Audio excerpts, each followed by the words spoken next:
Hi guys, Jay here, and this is my F1 fantasy team for the Hungarian and the Belgian Grand Prix. Okay guys, so here is my team, and as you can see, I've sacrificed Lando Norris and brought back Max Verstappen, and I'll explain why in a sec, but I've also got rid of Ferrari and brought in McLaren. Otherwise, the only other change is Lance Stroll for Alexander Albon. So I've played around with a few different teams. One idea was to just go with McLaren for Ferrari and Logan Sargent for Valtteri Bottas, because unfortunately Logan would be the only driver I could afford. Another idea was to make free transfers, Ferrari for McLaren, and then sacrifice Lance Stroll, Valtteri Bottas, and bring in the two Alpines, Esteban Ocon and Pierre Gasly. But the reason I've gone with this team is because, well, there's two reasons. First of all, even though Red Bull aren't performing that well at the moment, and that's mainly due to Sergio Perez, let's be honest, Max is still, up there, and we've got Spa coming up, the Belgian Grand Prix, and I think Max is a sure shoo-in to probably win that Grand Prix. I mean, more likely the Hungarian Grand Prix as well, but I do think I need Max to bring in some big points. Which is why I brought him in. Unfortunately, I couldn't have Lando and one of the Mercs, Lewis Hamilton or George Russell, because I just couldn't afford it.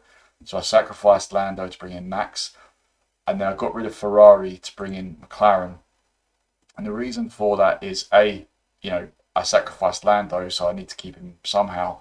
But also, Ferrari are very concerning at the moment. They're making some very questionable decisions in terms of strategy. For example, they pitted Leclerc very early for Inters at Silverstone, and yeah, they're just very questionable at the moment. And they're sort of like they're not good enough to compete with McLaren, Mercedes, and Max. I'm not going to say Red Bull, I'm going to say Max.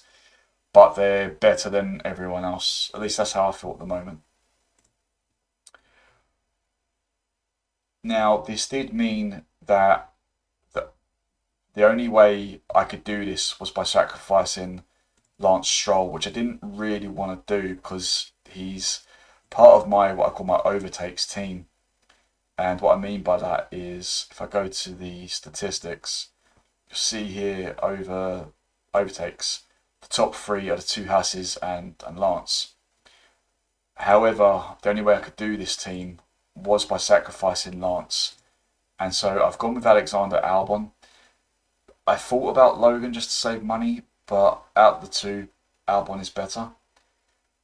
But also because Williams did very well at Silverstone.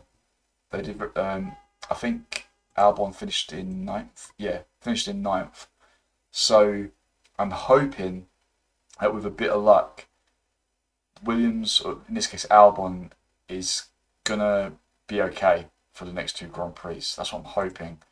I didn't want to sacrifice my Haas boys, as I call them, because again they've been in my team pretty much the whole season, and they've been bringing me in points mainly due to their overtakes. And with Hulkenberg, it's his qualifying as well. And I mean, he had a great Silverstone. He had a great British Grand Prix. Qualified in sixth, finished in sixth, and then in Austria when they were holding Max up. Yeah, so I can't bring myself to get rid of the Haas boys at the moment. It does mean keeping Valtteri Bottas as well. Not a huge issue for me really. I think he finished fourth. Oh no, he finished 15th, qualified 16th, got some points. But mainly, it's Max that I wanted to bring in because I wanted him in order to compete with Mercedes. Obviously, Lewis winning the British Grand Prix, so a huge congratulations to him. Unfortunately, Russell had that DNF, but Mercedes have just come out of nowhere and are really fighting McLaren in the constructors and Red Bull as well, obviously. But we've got Mercedes, and like I say, I traded in Ferrari to bring in my beloved McLaren, and this way I gain Oscar Piastri as well. I do lose, I said in the last video for the British Grand Prix, my fantasy team for the British Grand Prix, I said I wanted Lando because of the driver of the day. Yeah, for driver of the day, he was picking up like 10 points for each one, and so I was losing out on 10 points. But again, I couldn't do what a lot of other players have been doing, which is having like Hamilton, Norris, Hamilton, so again, Norris, Hamilton. I couldn't do it financially. So I tried to think, okay, I know I want McLaren. I definitely want McLaren. I'd like to keep Lando, but I can't. I think Max is going to be very dominant, especially at Spa. So, like I say, I sacrificed Lance, brought in Albon, sacrificed Lando to bring in Max, and then Ferrari to help me bring in McLaren. So I hope that all made sense. So I'm going to keep it there. Just to say, the reason I didn't go for the other two ideas was because, Logan doesn't really score that much, and I couldn't afford anyone else, really. The Alpine boys, the Alpines, they've been doing pretty solid lately. Not at Silverstone, but otherwise okay lately, and I do think they're on a trajectory, so I did think about it. I had another idea that involved Carlos Sainz, because out of the two Ferrari drivers, I think Sainz is better at the moment because Leclerc's being used as a test dummy by the looks of things. And so, yeah, this was the only way I could really bring in Max, both Mercedes and both McLarens, in terms of financially. So yeah, that is going to be my team for Hungary and Belgium. Let me know what you think in the comments. Okay guys, so this was my team for the British Grand Prix. We scored 166 points, 166 points. Lando Norris was my turbo driver, and 52 points, finishing in third. I was happy for Lewis, don't get me wrong, but I was really gutted for Lando. I really wanted him to win. The other reason I brought Max in and kept McLaren is because I'm worried about Lando's confidence, if I'm honest, because he's been beating himself up quite a bit lately. Hoping he's going to be okay, but that was another reason for doing that driver swap. But yeah, 52 points for Lando, so he was my highest scorer. Valtteri got me a couple of points, a couple of overtakes. The Haas boys, again, mainly overtakes, but also Nico qualifying in 6th and finishing in 6th. He had a great Grand Prix, so a great result for him. I was finally able to bring in Lance Stroll, who I'd wanted to bring in for a while. Again, he gained a race position, got some overtakes. So, I completely agree that Lance is one to consider having in your team. Mercedes got me 38 points. It would have been 58 if it wasn't for George's DNF. So, unfortunately, minus 20 there. But obviously, with Lewis winning, etc., it boosted their points. So, damage limitation. And then Ferrari 35, because again, questionable decisions. Leclerc lost a race position. So, that's why I've lost faith in Ferrari at the moment. And I think they were my weak link, really, if I'm completely honest. Now, having said all that, like I say, I scored 166 points. This is F1 Fantasy Tracker, and I mentioned this in my last video. It's something I used to use back in 2022. But this page is a new page. And what I've done here is I've put in my team for the British Grand Prix. And then it's given me some comparison teams and how much points they would have scored. So the highest would have been 190 points. And the difference is Zhou Guan Yu for Nico Hülkenberg, Logan Sargent for Lance Stroll, and Red Bull for Mercedes.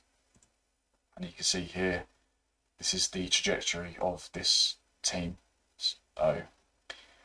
So theoretically, we lost out on like 20 odd points. But obviously, this is subjective because of how many transfers you've got available, etc. But the link's in the description if you want to play around with it, and it'll just give you some different ideas of what teams might work for you.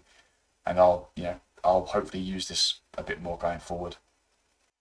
So let's look at the World Championship, and I'm happy to say that we've gone up a little bit more. I don't think we've gone up that much, but we've got a blue arrow, so we have gone up. Still a good 800 plus points behind the leader, which is Leapers 1. I believe last time it was Porsche F1, but Leapers 1 is currently ahead. About 835 points, I think it is, that I'm behind. But again, blue arrow, so all good. And in the Papaya-Stealth Open, I think I won, if I remember correctly. So yeah, I beat DelermainSports Racing by 12 points. So fine margins, but we got another win. However, I am still at the bottom, catching up slowly. But if you want to join, feel free to. It's just for a bit of fun. And yeah, that's how things currently stand. So that's it for this video, guys. Like I say, this is for both the Hungarian and the Belgian Grand Prix, and the reason for that is I'm going to be away this week, and then I might be moving in about 2 weeks.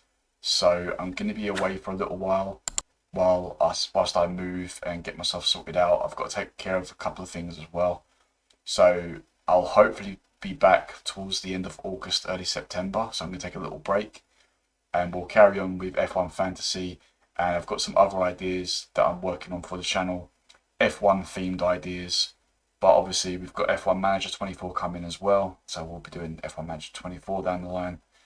And of course, as always, there'll be F1 Fantasy, because that's the main content of the channel. Also, just so you know, the time of this recording is the day before the Euro 2024 final between England and Spain, and I have done a little bit of Euro 2024 content if you want to check it out. Finally, guys, just to say, as always, thank you so much. I really do appreciate it. I was going to leave a little personal thank you message, but I'll save that for another time. But as always, yeah, thank you. I do appreciate it, and I will speak to you soon. Thank you for watching.